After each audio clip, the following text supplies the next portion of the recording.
I think mental health is such a huge piece of our industry right now. Everybody is feeling thin. You got diagnosed with autism late in life. Everything felt like I just didn't understand what was happening. Right. Like when we think of a spectrum, we think of like from point A to point B, and that's actually not what it's like. It's actually a pie, and there's all these different behaviors. That's where it just kind of went downhill. Like every day when I got off work, I just got high. Like I was like, this is it. Like this is it for me. This is rock bottom. Like this is it. Right. Honestly, that's what like saved my life.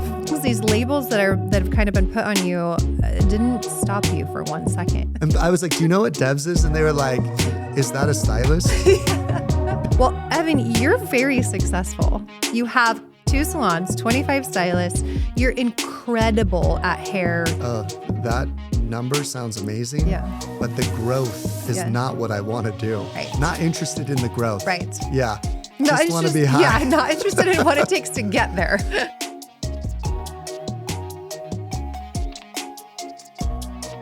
Hey, welcome back to How We Do.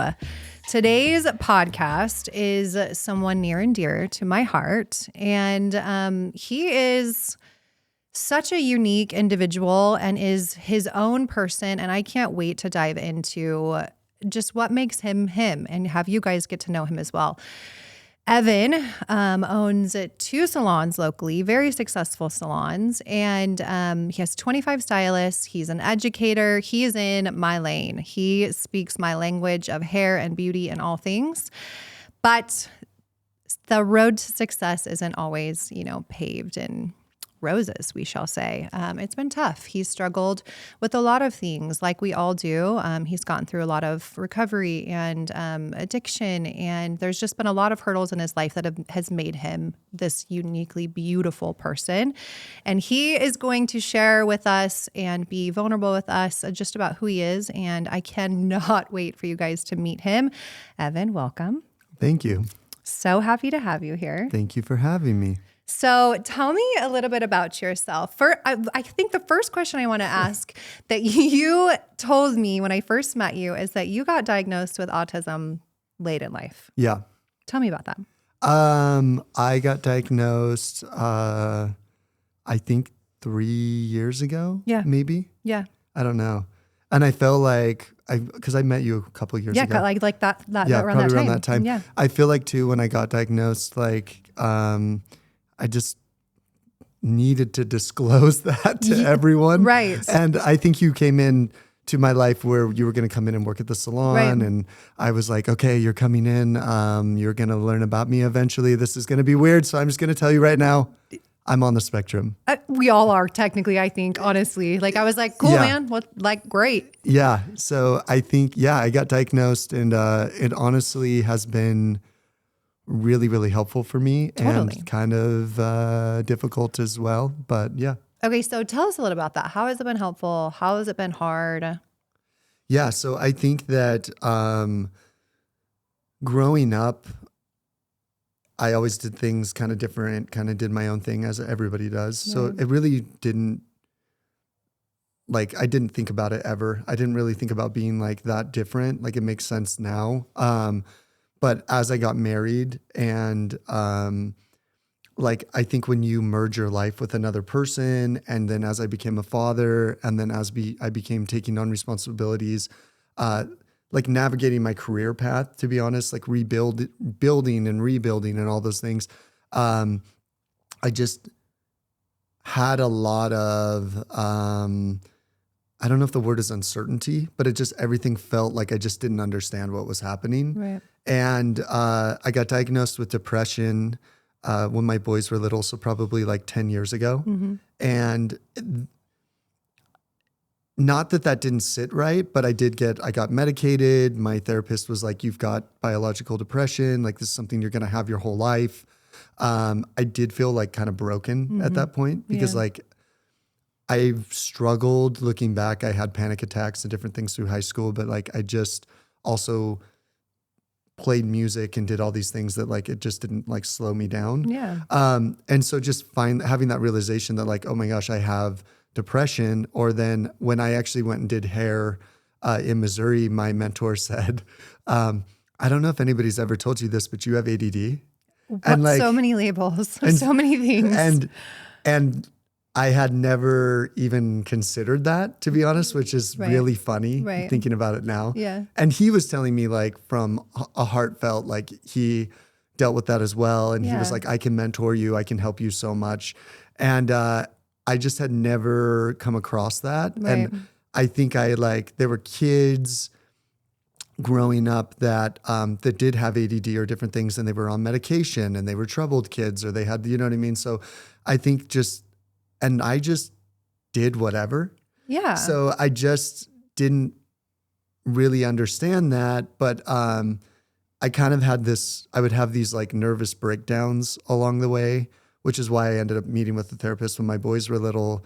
And it was probably 2019, 2020 that I had another like really big breakdown. And just intuitively, I've always known something was different about me. Mm-hmm. And my playing music, and I think I can disclose this. I mean, I'm going to. So when my drummer and I we were great partners in music, but we, for some reason, just didn't click in other ways. Mm-hmm. And unfortunately, and I actually feel so sad about this. Like when we broke up, he never really wanted to reconcile like our friendship. Mm-hmm. And unfortunately, like his dad passed away, and I reached out to him, and just randomly he was like, oh, and by the way, like I have like Asperger's, or like I'm on the spectrum. Oh. Yeah. And it was so weird to me because I was just like, how did I not know? Like, Oh, that like warms my heart and also hurts my heart at the same time. yeah. Yeah. Cause it was like, we had all these struggles, but like I played bass, he played drums, like we worked so good together. You were the same in certain situations. Like you guys' brains worked the same in certain situations. Yeah. And then so different in other. Yes. And so, and not to get into like the semantics of how we didn't work, but like we did work so well together from what I understood. And it just like that piece sat with me for so long. So for like years, I would ask clients, or I would like watch some programming that somebody would be like autistic or on the spectrum. And I'd be like, that just feels right to me. Yeah. You're like, I get it. Yeah. But then I would ask people, and people would be like, which I mean, I wasn't getting a formal diagnosis. I was just like, hey, do you work with people on the spectrum, or you, and they would be like, I mean, I don't know. Or like my stylists, like I asked them, do you think I'm on the spectrum? And they were like, What are they supposed to say? well, they were like, I think they said something like, yeah, like and then I guess they saw that I was hurt. Yeah. And so looking back now, like when I actually got a formal diagnosis, they were Yeah. like, yeah, dude, we were trying to tell you, but then like we just kind of Nicely. made it light because we like knew that it was like when I heard it though, I was like, Yeah. what? Yeah. You're like, me? Yeah. You really? Yeah. And so, and we can go into these other pieces, but Yeah. long story short, and I don't say anything short, I ended up going to meet with a behavioral therapist. I just felt so unsettled, and I actually thought I had bipolar disorder. Yeah. And like looking into my family history and pieces of my family history that just kind of, I was just like, what is wrong with me? Yeah. And then received a formal diagnosis of, this is really hard to explain because when you're on the spectrum, some of these labels have been lost, but technically I would be like a level 1 autistic person, which means I'm high functioning, which also they don't say that anymore. They say low support needs. Got it. Because they don't want to label saying somebody as high functioning as somebody as low functioning. Yeah, totally. Because Makes sense. the spectrum is it can be like you can be hyperverbal, you could be like underverbal. You have sensory things, you have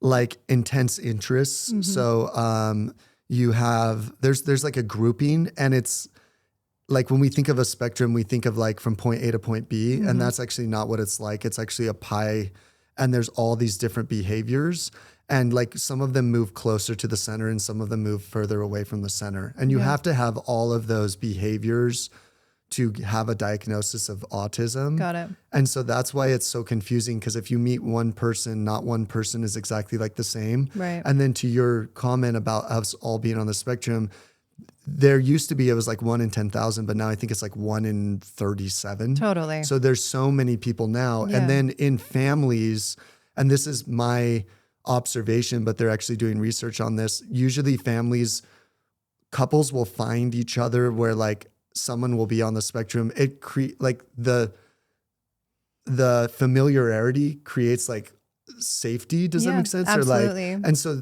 in multiple families, you'll see it from both sides. And then It's you'll like attracts like, right? Right. Yeah. And then you'll see attributes in those families. Yeah. So somebody might actually have a formal diagnosis, and then there'd be like a sibling that like has a piece of that. Yeah. So now it's like, Spread out. yeah, and not that it's not unique, but Yeah. now you're just seeing this more. You're seeing it more through celebrities. You're seeing it more through social media. Yeah.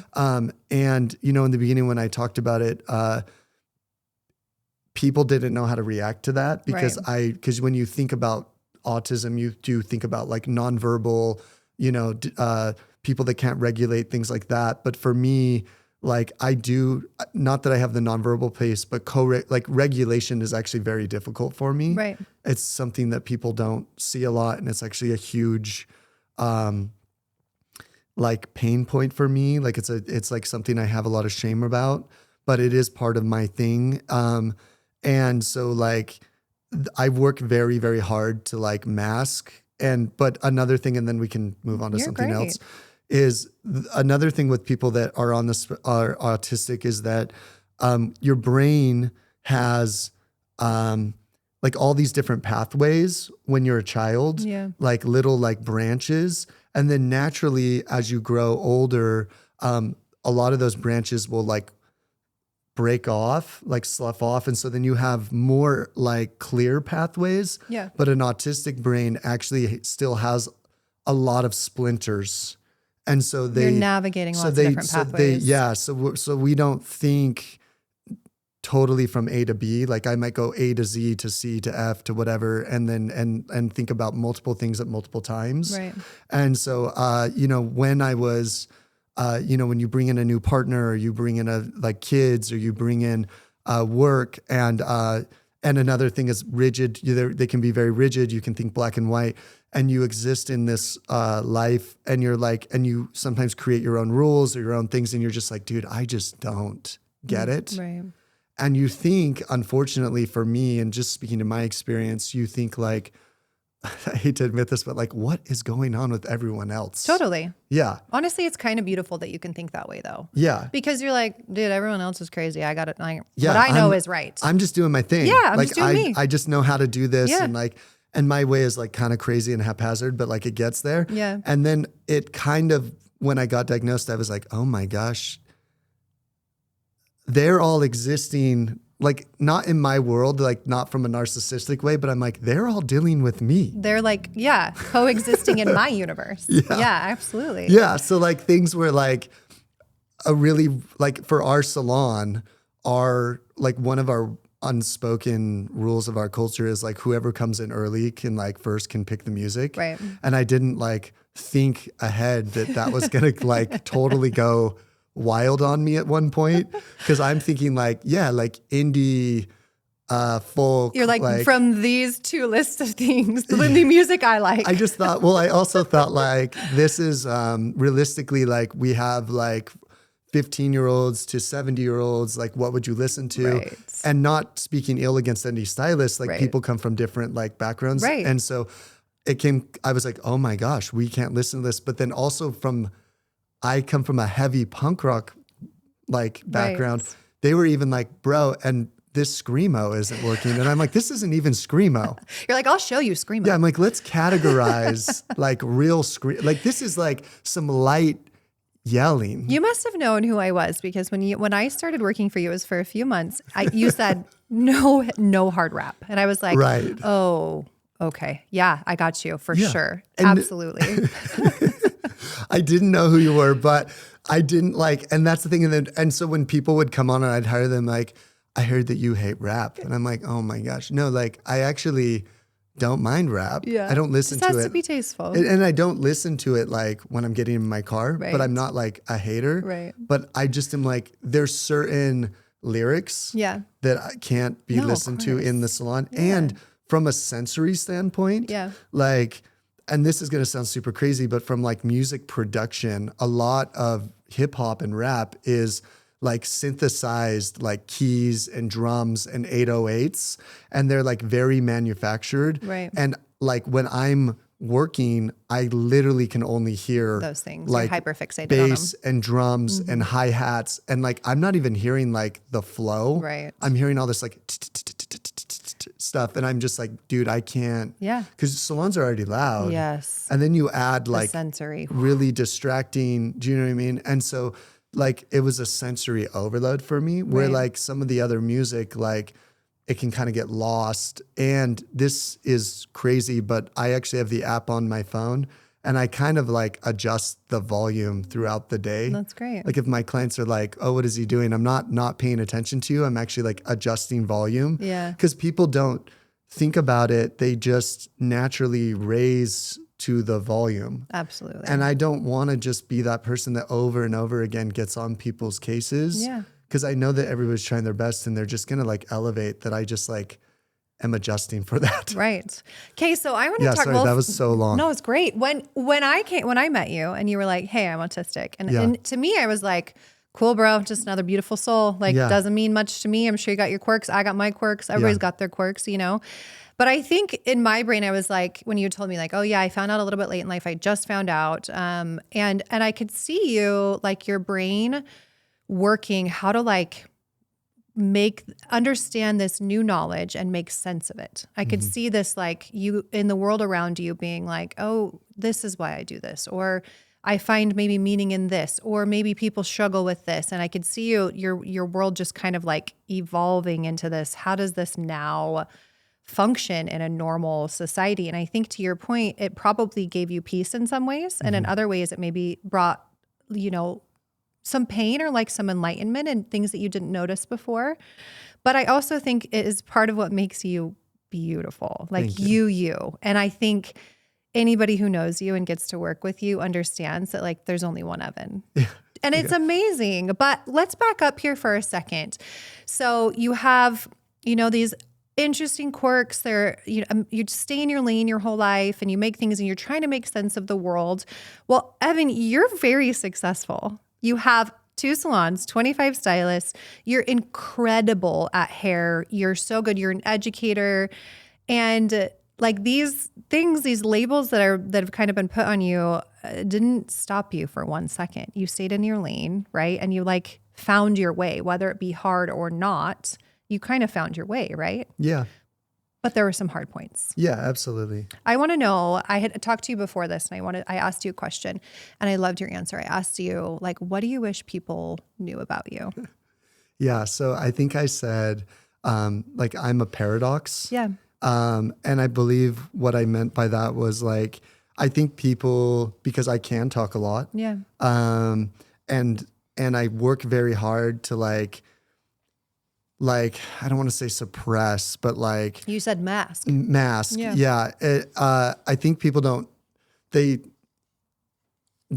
like understand that like I have a lot of anxiety. Right. I have a very loud inner dialogue. Right. I think about a million things. Right. I also like can be very lax about certain things. Yeah. Like I'm like, yeah, I don't really care about that. And then I'm like very, very rigid.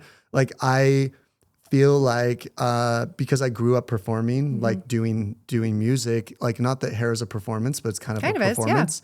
So I can perform fairly well, I think.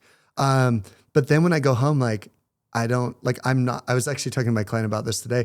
Like at the grocery store, I'm just not going to interact very long. Yeah. And I think that throws people off because Right. I spend so much time talking to them behind You're the chair exhausted. that when I see them, I'm like, I just want to be like, hey, what's up? How Cool. are you? Good to see you see later. you. Yeah. I'm not somebody that actually goes to a lot of parties. Right. Like, so it's like, I'm actually very introverted. I Right. get a lot of refuel from doing my own thing. Like I love my family.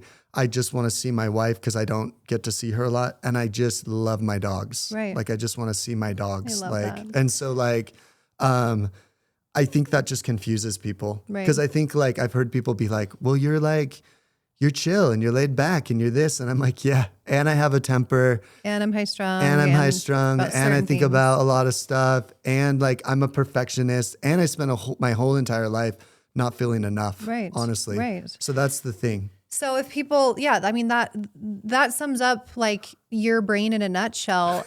Truthfully though, because you're like introverted, but you have to be extroverted at work, right? You're Yeah. like, you're this paradox, but I think a lot of people feel that way. Yeah. I do feel like people in our industry, in this creative industry, whether it be in music or hair, whatever, do have like shining moments where they're like, this is what I'm good at, and other moments where they're super introverted. And a lot of times people don't feel like they're enough altogether, right? They like accept portions of themselves and then don't accept other portions of themselves. And that can be tough and challenging. And tell me a little bit about like the last couple years and what kind of just unfolded and what kind of just happened within your life. Yeah. And we'll kind of talk about the process through that.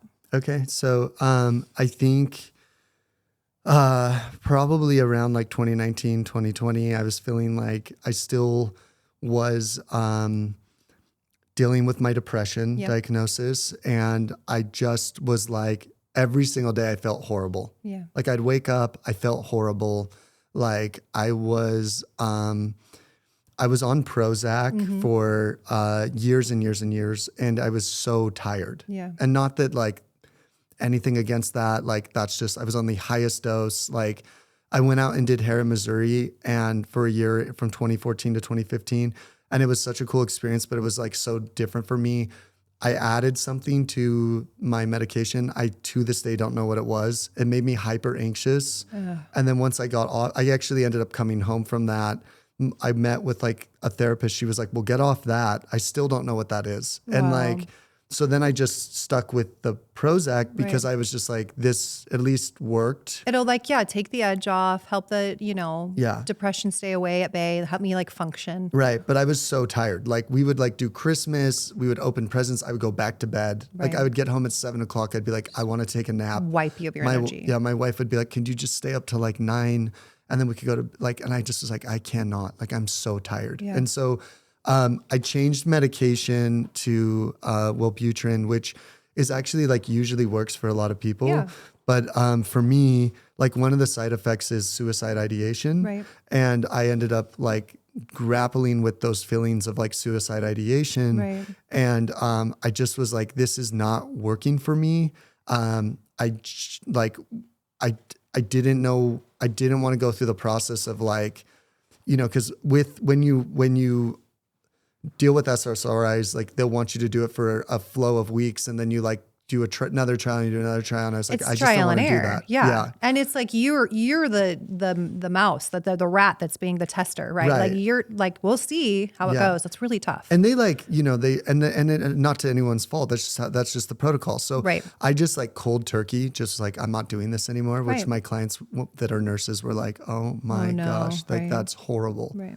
And a friend came into my life who, like as a musician, like I followed from like a very young age, like loved this dude, like still love this dude. And it was during COVID time, and he was coming through Zion and he was with his girlfriend, and I just hit him up. Like one of the things about me is like, I don't have any fear to message someone. I love that. Like I'm just going to message them through Instagram. They might hit me up. They might not. I don't really care. So I hit him up. Like I was like, dude, I want to give you a haircut. Like I'd met him like in passing, but like he didn't know who I was. I mean, he's a musician. So, and he was like, yeah, dude, we're coming through. Like, could you give me a haircut? Could you give my girlfriend a haircut? So we ended up bonding. I was like, dude, I saw you in the parking lot when you opened for Blink. Like your bass player wrote our band name on my amp or on your amp. Like I've been following you my whole life. Like, what's up? And he's like, I do like somatic like work, and I do work with like psilocybin, and like if you ever feel called, like, and I was like, okay. And we started doing this somatic work where like through Zoom, where and he was so cool. He was just like, pay me what you can. And I would tell my family to go to this, I don't know, the park. Yeah. And I had this like tennis racket. Yeah. and he would like role play situations with me, like things that would come up through my childhood, like really funny. Like I had this like childhood thing of like, if I get tattoos, like I'm going to disappoint my family. Yeah. Right. So I would have to like hit this tennis racket on the couch, and he would be like, Stowers don't get tattoos. And I was like, but I think they're fine. Like I'd have to like role play these like situations with him. And it was like so funny, but like it was good. And then he was like, if you ever feel called to do like psilocybin, like come down with me. And I was like, okay. Like, and I don't like my family, like not my personal family, but like relatively has a history of addiction. So like I've always like, even growing up, like playing punk rock, I never did drugs. I never drank. So I just always was like, never felt aligned with that. But I just was so like down that I was like, heck yeah, I'm going to go try this. Right. And so I went and tried it, like, and not to any discredit of him, he was so rad and held so much space for me. It was not the greatest experience for me because it opened up where some people like, they have all this enlightenment and all this stuff. Like it was very opening up like a wound for me. And which hindsight, that's what I needed. But that's hard. Yeah. So especially when you're already in a tough spot. Right. And so I walked away feeling like this experience was not great for me. Yeah.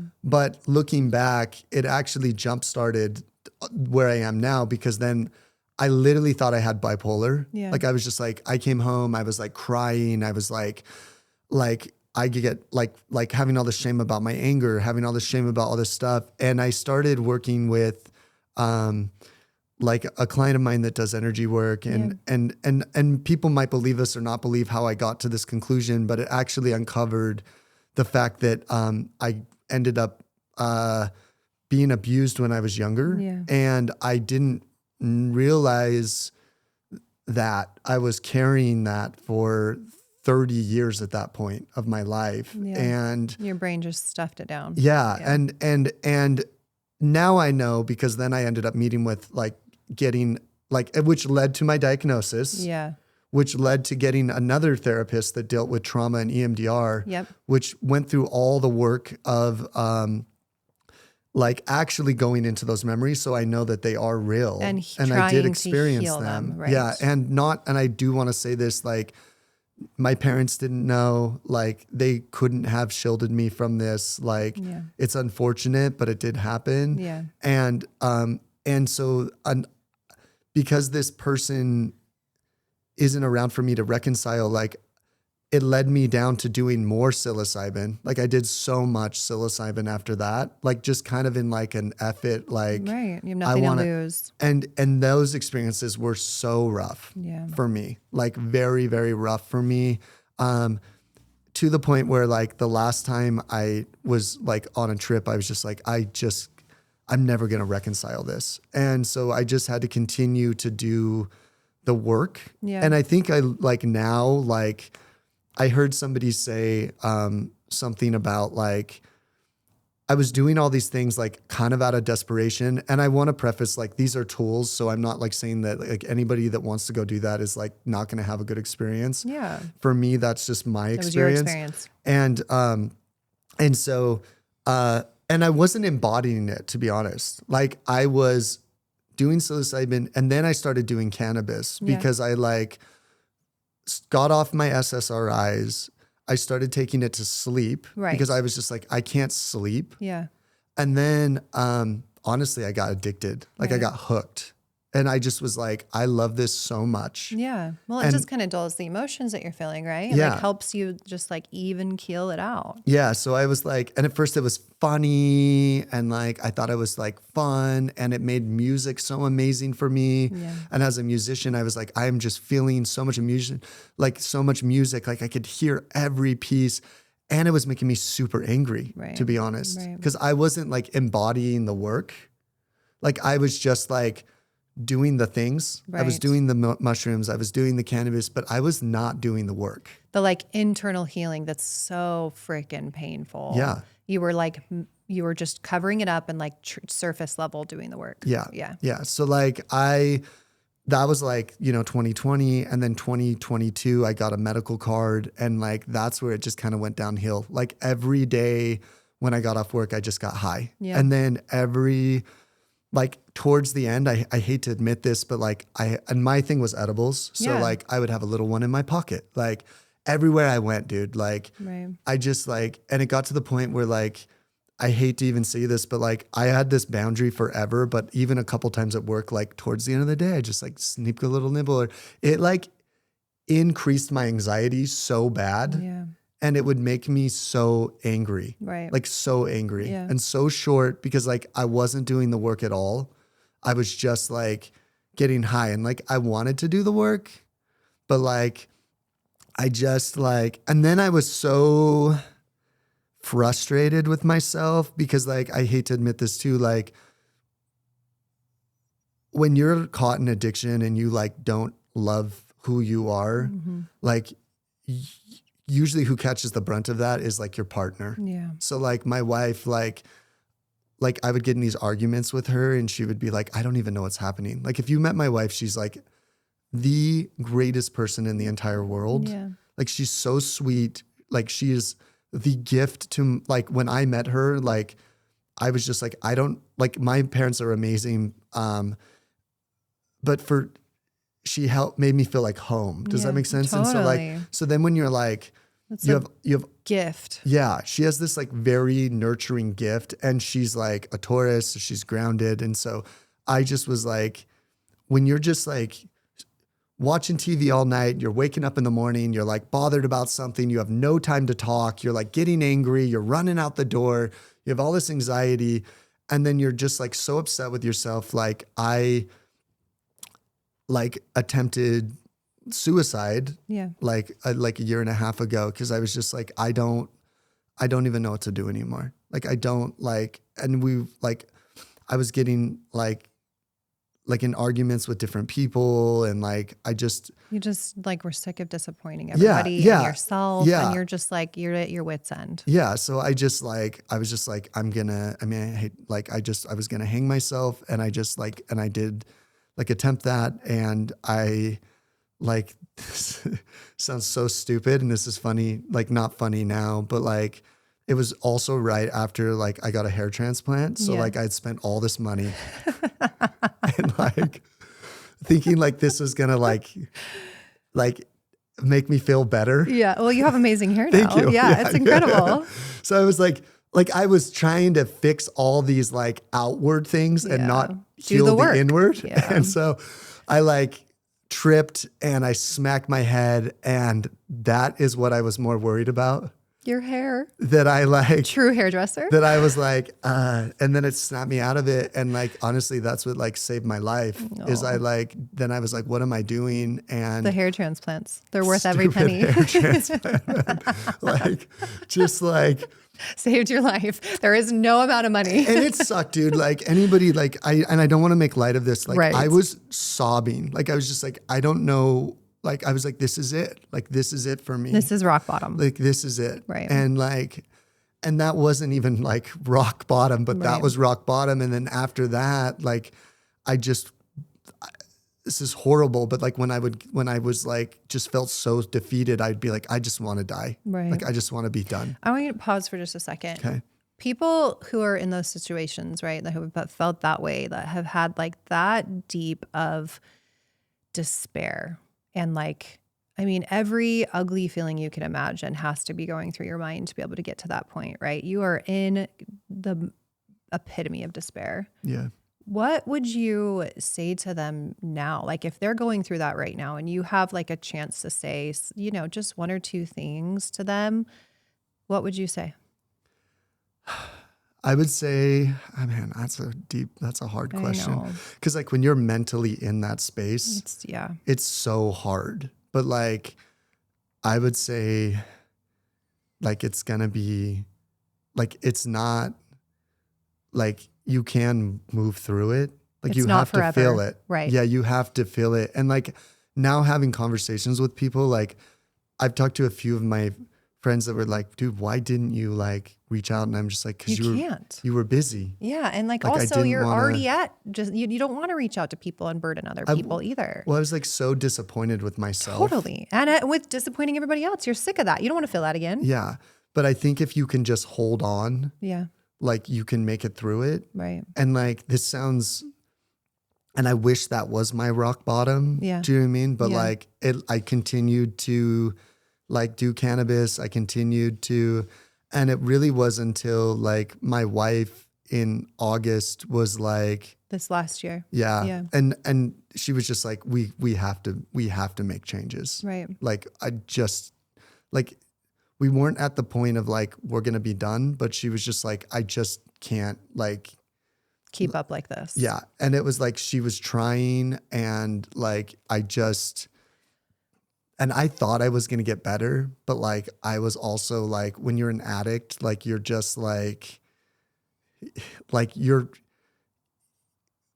good being an addict. Does that Right. make sense? Totally. Like, and so like, and this sounds so funny because I've had clients be like, cannabis? Like this isn't meth, this isn't heroin. This like, yeah, but it affects everybody differently. And when you have addiction in your family, it also affects you deeply differently. Like you yourself are built differently when you come from addiction. yeah. And so she was like, we have to make these changes. Yeah. Or like, I don't know what we're going to do. It sounds like it was from like a really loving place though. It was. And like, she had joined a women's group and she was doing all this work. Yeah. And she was like, she was doing the work Right. and she was embodying all the work. And I was honestly kind of being a dick about it. Right. Like I was like, oh, you're like, she would try to help me and I would be like, oh, you're being toxic positivity. Like that was the dumbest thing, but that's what I would say. Right. And I just like, I didn't want to do the work. Like Yeah. I just wanted to be a victim. I just wanted to be like, I just wanted to be high. Right.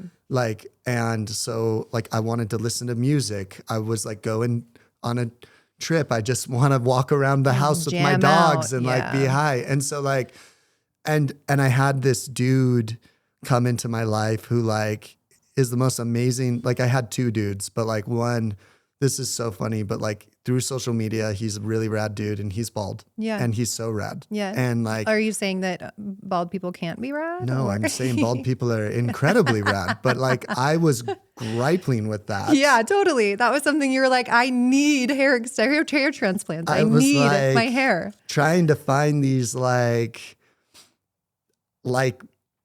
mentors. Yes. Does that make sense? Yeah. Or like people that like, Embodied something that you were looking for. yeah, because like it wasn't about the hair. No, it was about like them do you as know a what I mean? human. Yes. Yeah, and then I learned that later Yeah. that like he was just rad because he's like rad. a good He's dude. been through all this stuff, Yeah. and like and through conversation, like without disclosing, because I mean I don't want to like put him out there, but I basically was like, dude, I don't know what I'm like, if I'm going to make it or what I'm Right. supposed to do. And he was like, give me your number. And he called me and I basically went through my whole life. And because this person in my life, it was such, I don't even know how to put this. Like he was like a symbol of like, so unapproachable. Yeah.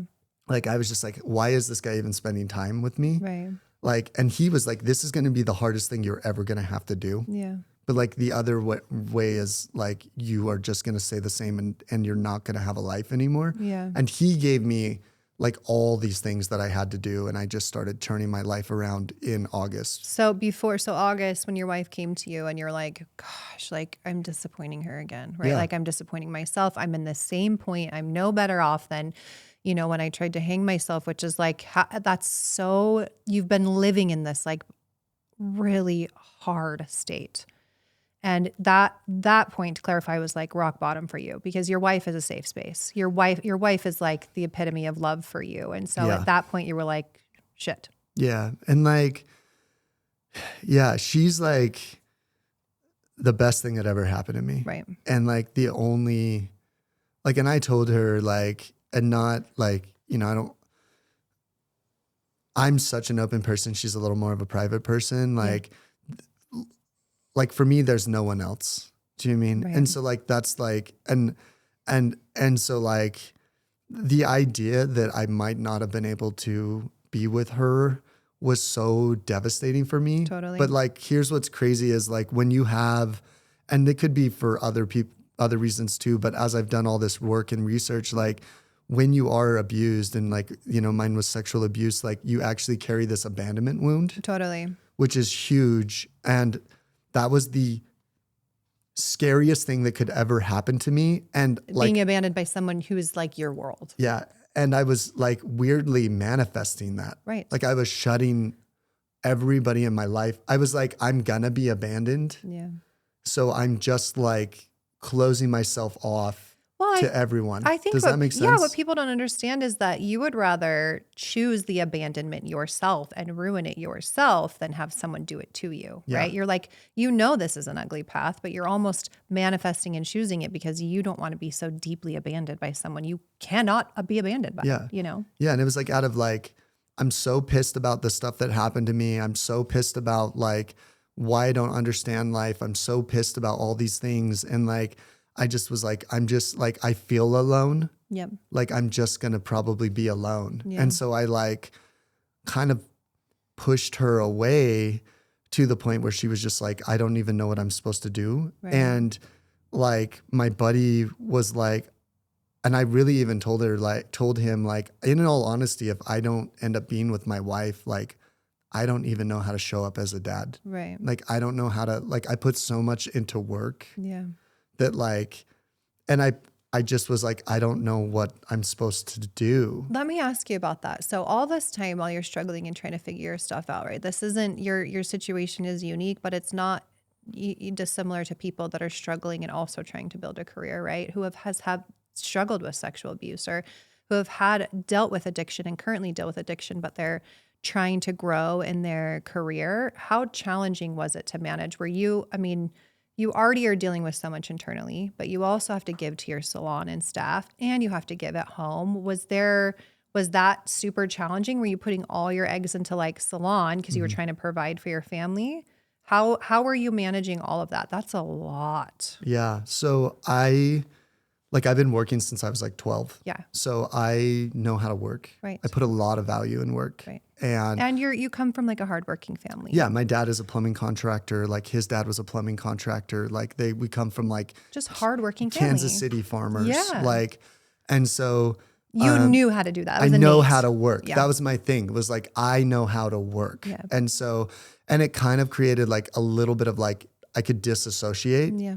And like, and because of like, and I kind of like leaned on my autism piece of like, I don't know how to connect. So I was like, I didn't know how to connect with my children. Like I didn't know how to, but like, honestly, I was an addict. I was high. Like I was like placing my identity in my work. Yeah. And not that I don't do that anymore, but like I had to really rely on my wife and my mentors and get super humble and say like, I need to learn how to do this. And this is like, this might be a weird comment, but like my wife is really big into human design. And so like I am a manifesting generator, which just means like I get energy from the things that light me up. Yeah. And she's a projector. So she's like an observer that gets energy from other people's energy. Okay. So her energy was being amplified from my energy, which was horrible. Totally. That makes sense. So that was another reason why she was just like, I don't know what else I'm supposed to do. Like your Right. energy is like so dark Yeah. and like in such a bad place. And I am amplifying your energy. Right. It's just this like cyclical thing. Like nobody is getting better. Right. And so like, and now I understand this, Right. but like before I didn't understand that. And then I thought the things that were lighting me up was like, so dumb, but getting high. Yeah. And like watching TV. Yeah. And like Listening to listening to music music. and like whatever and doing work. But like now I'm learning like this whole other level of like showing up for my kids. Like actually like is so amazing for me. And like Being there. it's been tough because like in the beginning it was really hard. Yeah. Like to know how to like go down into their bedrooms and be like, what's up? And like being out there with my wife. And like even clients are like, this is so weird. Cause like if you were to ask me, they're like, we never see you go out. We never see you go to nature. Now we're seeing you like at your brother-in-law's football game, like doing these things. Like I learned like what lights me up is seeing my wife happy. Oh. And then that like comes back to me. Full swing. Yeah. And like that, She projects that onto you. yeah. And like seeing my kids thrive, and like I've had to create more boundaries for my clients, because like I was getting a lot of, because as a hairstylist, like you get that gratification of people Totally. really are appreciative of the work you do. So that sounds weird, but that's kind of an addiction. Yeah, it feeds the ego, right? It like Yeah. feeds your this like achievement thing in you where you're like, I'm doing good, I'm doing everything right. Like Yeah. it just keeps feeding it. Yeah. And you can still maintain that, but then there's this like, well, what, like, it's this whole like, I am not my job. Right. I am not like I am like, and so now I'm like, I'm a father. Yeah. Like I'm a husband. I don't even know if we've said this. You're a father of 5. 5 Yeah, kids. 5 kids. Yeah. It's amazing. And 3 dogs. My Yeah. kids 3 would want dogs. you to know. 8. We'll call it 8. boys. Yes. No, just kidding. How many boys is that? 5 boys and 3 girls. love Yeah. that. So, but like, yeah. And my clients, like what I found is like, they're happy for me. Yeah. They're not bothered that No. like I'm being like, hey, I can't work longer. Right. Like, and then I'm not as burnt out. Yes. And then I'm performing better. I think you are nailing it on the head with like how to stop burnout and like creating boundaries. I think as stylists, that's something we struggle with innately, right? We want to take the clients, we want them to be happy. So we kind of bend over backwards and we set this precedent that like their lives matter more than ours, right? Like we set this precedent that they're on a pedestal and taking care of ourselves is selfish, you know?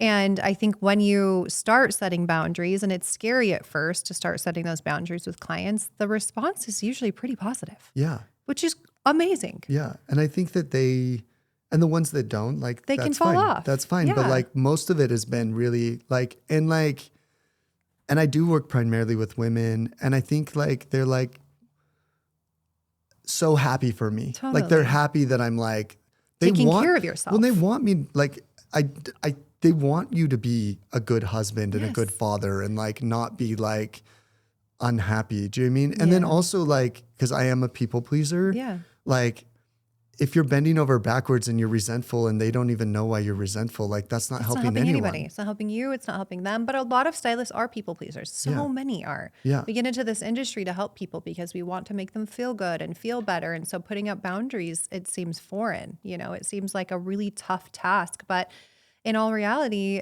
they end up respecting you and loving you more when you do put your family first and you do put your wife first and you like take control of your life. They respect you more. Yeah. And I think they want that for you. Yes, Do you know what I mean? yes. And like it's turned into, so, you know, before I would like, and we still talk about this a little, but before my conversations were like about aliens and conspiracy theories and all this Love it. stuff. And Yeah. now, and for good or for bad, it has been a lot about like moving through my addiction and all the things that I'm doing. And like, and what I'm finding is like, I'm not here to air or disclose any of this, but like people are going through the same things. The same things. Like they are, or their partners are. Or someone they know close to them, and it brings them solace to talk to someone about it. Yeah. And like genuinely hear from someone who can be vulnerable like you and actually share honestly. Yeah. And know like what I saw in my mentor is like he was out the other side, like at least, and I'm not saying like I'm that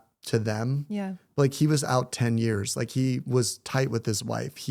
And he said to me, like, I'm never going to be able to own the fact that like I did this myself. Yeah. But I can own how I shift. Yeah. And he's also said like, when you get older, you will probably have this conversation with your kids and like, what type of person do you want to be? Do you know what I mean? Like, right. do you want to be this person that like says like, and I overcame this and and I showed up for you, or Yeah. you're just going to keep doing the same thing. Right. And frankly, if I did, I don't know where I would be. I don't know. That and the type of dad you can be now only shapes your kids later down the road. So if they go through and struggle, you know, in ways that you feel familiar with, I think a massive gift that you have, and it's maybe, correct me if I'm wrong, if there's something you work on or not, if it comes innately, but you are honest and you're vulnerable and you're you.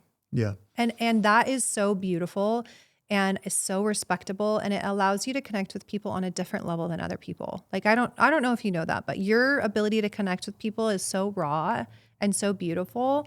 it's a gift. Thank you. Yeah. Is it something you actively work on? No. And to That's beautiful. And to my, but it is to be, okay. But it also is a part of, it's like a piece of shame. Yeah. Because like, it's a joke, but it kind of is real. Like people are like, well, I can't tell you stuff because you just like are not good at like holding things. And like, but I am to a flaw, like am who I am. Yes. And even in the beginning with talking like with my family, like, and not that my parents don't want me to share this, but they're more private people. Yeah. So in the beginning they were like, why are you sharing do everything? you want to throw this out there? Yeah. And That's a generational thing too, though, I think, Yeah. you know? Yeah. But there's something great about being able to just be you.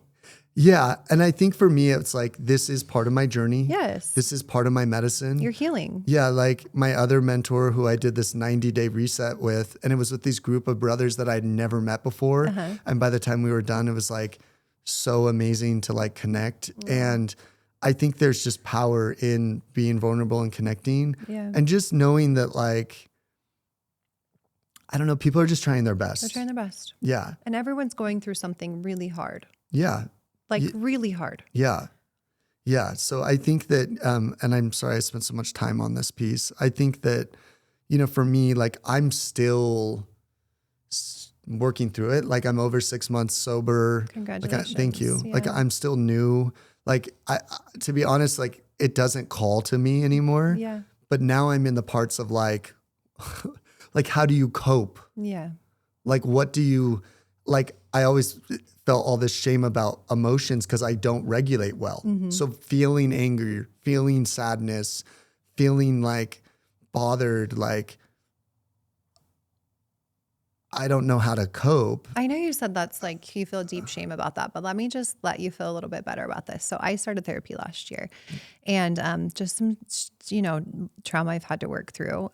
He would ask me, how do you feel? Like, what are you feeling? And I knew maybe 4 emotions: Yeah. happy, sad, angry. And he was like, no, like, what are you feeling? And I was like, I don't know. He has these cards that he gives me, and they're full of, you know, 50 something emotions, right? And they have pictures on them. I feel like a child, and he pulls these out almost every time because I have to learn how to feel and what feelings are. So that being something that you're shameful about, hopefully that's something you can get over, because I think it's quite common, you know, that you're feeling these, at least you know what you're feeling, right? I would like not know what I'm feeling and then have to identify it and then feel it and then not feel shameful that I'm feeling angry about something. Yeah. And that's hard. It is hard. And like, so in that 90-day reset, we do this check-in every day through WhatsApp. Yeah. And we'd have to name 2 things that we were like feeling or whatever. And because I talk so much, they're like, no, please, like Keep it down to this. And like in our group, sometimes we do a Zoom and they'd be like story for context and emotion. Yeah. We don't need the entire story. Yeah. And so You tell good stories. well, I mean, I'm going to make this podcast long, but like, that is something I still struggle with. And so ours is like, we have a circle that has the emotions, and it has the inward emotions and the outward emotions. Yeah. And that's for the first time in the last 6 months, I started learning like lack, frustration, like loneliness. And even that's been good for me when I talk to my wife, because like before it would just be like, I'm mad or I'm like, these 5 emotions we know. I feel meh. Like, I don't know what this is. Yeah. And so now it's like there was this moment when we were getting together with somebody who I hadn't seen since the beginning of the process, and I was feeling anxious. Yeah. And I was starting to get bothered. Yeah. And I was starting to get kind of angry. Look at these use of emotions. Yeah. Well done. Thank you. But actually what it was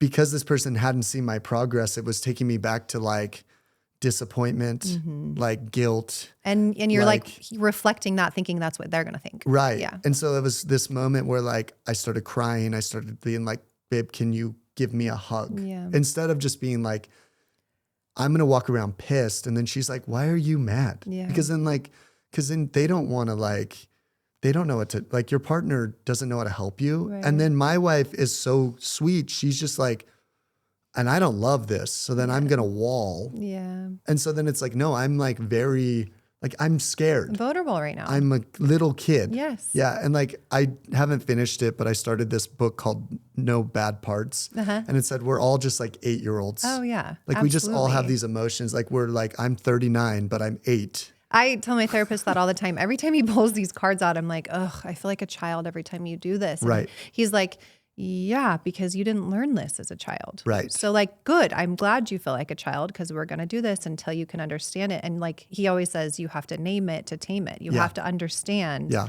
And that's so powerful to like help. I'm curious, have you helped your kids like identify emotions at all after going through this process? Yeah. We're working a lot with them. We have some big emotions in our family. Yeah.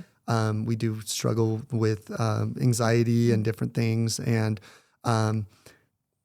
it's tough because like there's been so many years of me just like being numb. But so we've had to work through all these things. It takes time. But yeah, we are trying to help them, and we do try to help them name emotions, and a lot too, like to just co-regulate with them and like give them a hug. Like that is so hard for me because like when my child is going through all these emotions, like I just want to get so mad. Yeah. Because it Like, just stop feels feeling so such big emotions. It feels so uncomfortable to me. Yeah. Like I just want to like be like, stop it. Do you know what I mean? But like, and I've noticed that phrase must have come out because sometimes when I'm coming to them, they say that to me, stop it. Like they don't want me to like be like, hey, I know you're working through this, whatever, but like trying to like be calm, trying to sit with them, trying to tell them, like our daughter really struggles with sleeping by herself. So even last night, like I had to get so close to her and just be like, you're brave, you're strong, I love you. Like I like started crying because like it's so hard for her. Yeah. She feels terrified. Yeah. And then she's like, you think I'm bad. You think I'm meaning to. I'm like, I don't think you are. But like, we also want you to move through this, you know? Correct me if I'm wrong, as you're like on this journey to just heal and become the best version of yourself, like so is your family. Yeah. They're along for the ride and they're also healing and learning. And it's just like everyone's coming with you. Yeah. It's beautiful. Thank you. Yeah. And it's very eye-opening. And hard. Yeah. And with my wife, like she's so good because she'll sit with me and be like, babe, because I do struggle to filter. She's like, I think these things too, but like they can't come out of your mouth. Yeah. Like you can't. You're like, you can't know, say it's these a little bit of the things. tism in me. You Yeah. know? Yeah. So like to bless her heart, you know what I mean? Where she just like, you know, and she knows and she's like, she's in it, you know what I mean? And like, that's been like, there's been moments where even like, I haven't been great. I haven't showed up. I've lost my cool. And I'll get a text and she'll be like, I'm not leaving you. Aww. Like, we're going to make it through this. Like, I know that because she knows. She knows your heart. She knows that I'm using the word shame so much, but she knows like that is so hard for me. Totally. Do you know what I mean? Like the end of, end all be all for you. It's just the worst. Yeah. So like, and I told her too, like, cause she'll be like, well, not every guy would have changed. And I'm like, but you are so important to me. Yeah. Like this speaks to her as a person. Right. That like, you know, I didn't change forever, but like, I didn't want to not be with her. So like and it's still so hard. Yeah. Like, but like even watching my kids, like watching my daughter be like make it through the night. Like I'm like, it gives me like, I don't know what the right word is, courage and even like redetermination to be like, this is worth it. Do you know what I mean? It's worth being hard. It's worth working through. It's worth healing and being on this journey. Yeah. I want to ask you about like your role as a leader at the salon. So you've got 2 salons, 25 stylists. It's a lot to manage. Yeah. And hairstylist personalities, they're big and there's a lot to manage. How are you, I mean, even just over these last 6 months, like how has your leadership like changed? What has changed in the salon before, when you're kind of active in your addiction and really just going through it, versus now you're really focusing on you, your health, your family? How has that leadership changed? Yeah. So I think in the old me, like, I'm going to be honest, I did a lot to not go home. Yeah. Like I said, like my value was in being at the salon. Working, yeah. So, and I always like prided myself in working in the trenches. Right. And I really love my people. And you lead by example. Right. So like I would be done with work and I would be like doing all this stuff and I would be like taking care of everyone. And like most of the time that was good, but every once in a while that does cause a little resentment, right? Yeah. Like you do get a little of that codependency and that like caretaker kind of thing. And so I finally had to be like, you know what? I think I had to just let go of that. And I started to be like very open with my stylists. Like if they don't all know now, if they didn't know then, they all know now for the most part. But like I had to be like, you know what? Like I have to go home. Yeah. And I had to like, and I started attending meetings. So I was like open with my assistants, like, hey, I got a bell. Like at this time I got to go to meetings or I got to go pick up my daughter from cheer. And I gave them the opportunity to step up. I love that. Because before, like, you would take care of everything. I would take care of everything. And sometimes I would get bothered and sometimes I wouldn't. But like, it just depended. Like if I was like in a, like, if I had I don't even know, agitation, maybe I was bothered. Other days I was fine. Yeah. But so it was like kind of inconsistent. And I've been trying to be more, like I listened to, I cannot remember what this book is called, but it's like about Navy SEALs. And it was like being so clear. Yeah, clear expectations. Like clear is kind, unclear is unkind. Jocko Willink. I think so, yeah. So like I was even like, I would like label things. This is so dumb, but down to like being like, these are developers because like they could buy developers off me. Yeah. And then I like pull someone aside. I'm like, do you even understand what this means? And they're like, we have no idea. Your own systems. My own systems. And so I started writing like 6.5 volume to 10 volume in this box. Yeah. Because I think I wrote devs. And I was like, do you know what devs is? And they were like, is that a stylist? Because like we have so many stylists. They're like, who's dev? Yeah. I'm like, no, developer, devs. This is shorthand. Yeah. They're like, what the heck? So I started writing like, this is color. This is developer. Yeah. This is where this is. And like, I had to get really clear on like, if you pick up an extra day, this is what we're paying. If you do this, like, and I had to own things like where certain things like, I'm going to be honest, like I would just roll over about because I was just like, I don't care. I'm high. Right. Like, don't bother me. Right. Like, I've just been like, this is what I expect. Yeah. And with some of that, I've had some stylists be like, but this is unclear. Yeah. Because this is what you did before. Right. And this sounds horrible, but I've had to be like, I'm so sorry, but like I was high. Yeah. Like I was addicted and I was high. And like I was just like carrying it.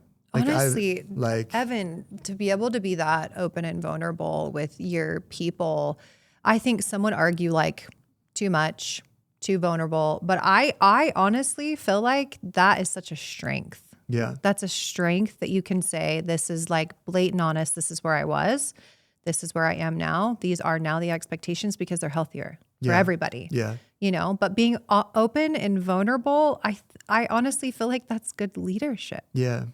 Well, because I was like, if I have them step up because of this abandonment wound, I was like, well, there's so many salons here. Mm-hmm. And like, we're kind of in a similar like competitive rate and, you know, we're rental and I was just like, I had this idea that like people are going to leave me. Yeah. If you do this, then they'll leave you. Yeah. Yeah. And so I didn't place value in like, oh, they're here because they want to be here. Yeah. Because you provide an awesome space for them to be here. Thank you. Yeah. And so that was scary for me, but I'd already done all these hard things. Like I've already worked through this sobriety and I've already worked through being a better dad. And I've already worked through, do you know what I mean? That I was like, if they do, and we have had some people leave and not because of necessarily, some of that was honestly, we had a couple stylists where one moved on and now she still gets her hair done. And I have had to be like, you know what? I was like, she knows, like I was addicted and I was not regulating. And we had an argument that had her leave, and I had to, I didn't have to, but I wanted to apologize and tell her I am so sorry. And like, I think it worked out for the best for her, but and she was like, it's okay, and like, so trying to make amends and people moving on, like that's natural. Yeah. And we're still friends and being like, we're going to attract hopefully the people that want to be here. Not saying that people didn't want to be, because people naturally are going to move. And stylists are just like that, different phases of life bring different, areas that they want to be in. Yeah. So I think it was like, but then it was like, but I can't carry the space anymore. No. Because I need to be home. Well, what I'm hearing you say is that like that scarcity, living in that scarcity mindset, it compounds, right? So old Evan, this is just my like view of what you're saying, is like it compounds, these decisions you're making compound, and it continues down the same like path where you're living in scarcity. Yeah. You don't want to step on any toes. You're taking care of everybody. You're resentful. You're avoiding home, right? Like it's compounding and you're continuing down this road. And then new Evan is like also compounding in different decisions, right? Yeah. More healthy choices. And that's compounding you, but it's lifting you up and bringing you to a place that you're proud of and you're healthy and getting out of that scarcity mindset. Yeah. And I think like, it was like, where I said it's a paradox, right? Like it wasn't all resentment. It actually was like my safety piece. Like I was like, I felt so out of my element at home. Like you knew how to work. Like I knew how to work. Like that's something you didn't have to think about. Yeah. So that's your comfort place. Yeah. And I understood the rules. I made the rules. You made the rules. I lived in the rules. Yeah. And when I would go home, I was like, I don't even know what I'm doing. Like I'm just existing in this place that I don't even know what this is. Right. And so now I know how, this sounds weird, but like now I know how my home works. Yeah. And like, and my wife, like for a minute, like, I don't know how to explain this. Like, okay, so like I had this addiction and then I was like, okay, now I'm gonna like do all these things. Yeah. 'Cause I'm like, I know how to do tasks. Yeah. Right. So I was like my buddy was like, if you do service, he was like, this is a good way to like get through your addiction. Like, don't be in your room, do service. So then I was like, cooking with my wife, she throws something in. I'm anxiously, like aggressively, like washing this dish. I'm putting things away. I'm doing all this stuff. And it like came back to me that like, that was also like unappealing. Yeah. And like unattractive.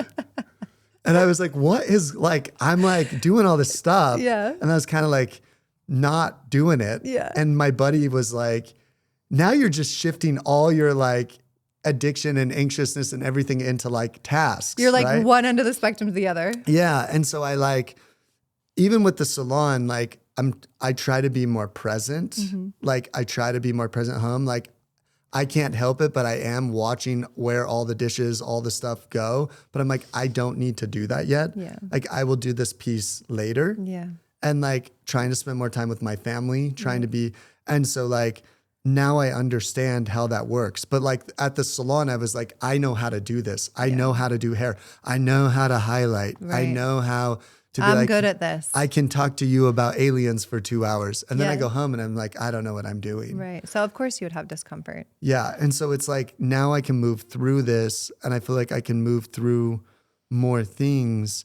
And my stylists are like, great. And they're not like, we don't need you here, but they're like, we're fine. You've like, yeah, give us more, like we can step up. We're capable. Yeah.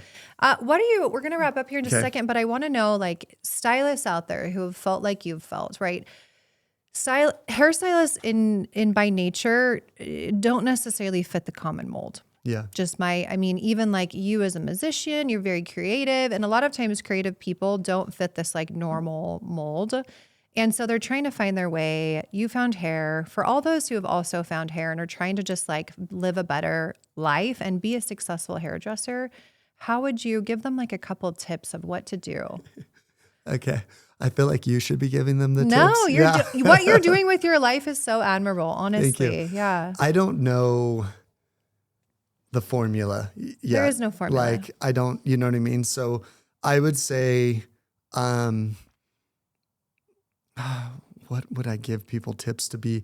I feel like have more compassion for yourself. Yeah.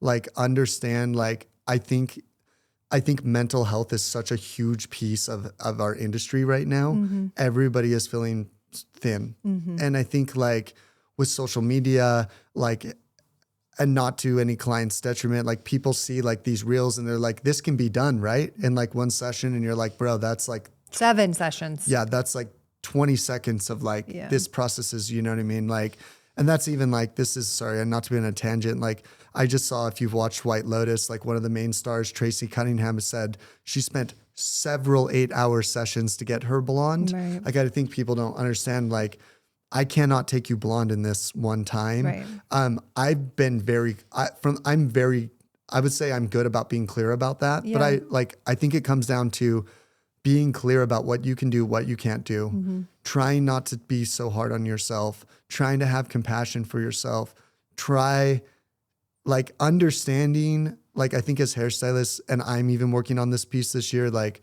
to be better about your numbers. Yeah. So you know what you need to do. Yeah. Because we like so easily say we're artists, we don't want to deal with this.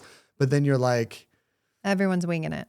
You're winging it, man. And then you're just like, well, now I'm like, and I even saw this on someone's social media the other day where they're like, I'm burnt out and I want to leave, but like, I can't. Yeah. It's like every job is going to have a high point and a low point. Yes. We get to create. Yeah. Like I even say like, I love hair, but like, honestly, I just like creating. Yeah. Like creating first. I don't really look at all the pop culture ins and outs of what people are doing. I like to break down what people show me and put it on their head. Yeah. That's what I like to do. Right. Like I'm creating with hair as a canvas. And there has to be support, right? There has to be like a structure in place. And to your point, like we do business coaching for hairstylists. Yes. And every single stylist that we brought on has your same thought. I just like creating. And I'm like, that's great. That's the best part about our job, making people feel good and creating.